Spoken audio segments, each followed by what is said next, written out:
jak zrobić kalibrację panela operacyjnego, czyli tak naprawdę troszeczkę inne wejście w tryb serwisowy.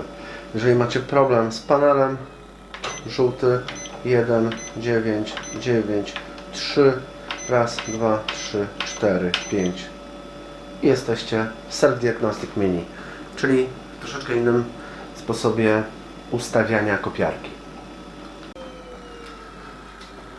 Dobra, zbliżyliśmy sobie trochę nasze menu, na przykład test LEDów, czyli test podświetlania ekranu, czy wszystko jest w porządku.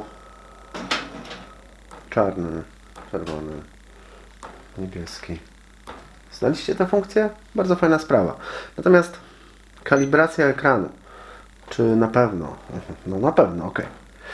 No i teraz muszę dotykać precyzyjnie punktów.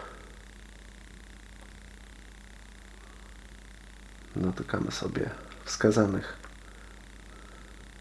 miejsc. Ok. Ok. Już. I teraz Twój ekran na pewno będzie działał prawidłowo. Maszyna lubi się potem zresetować, więc uruchamiamy ją ponownie. Czekamy i zobaczymy, jak będzie pracował ekran.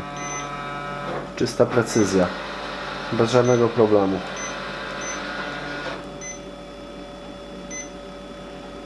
Full color, black, tekst, foto. Cokolwiek potrzebujesz. Teraz to działa prawidłowo. Więc to jest takie wejście w zupełnie inny tryb serwisowy. Znaliście to?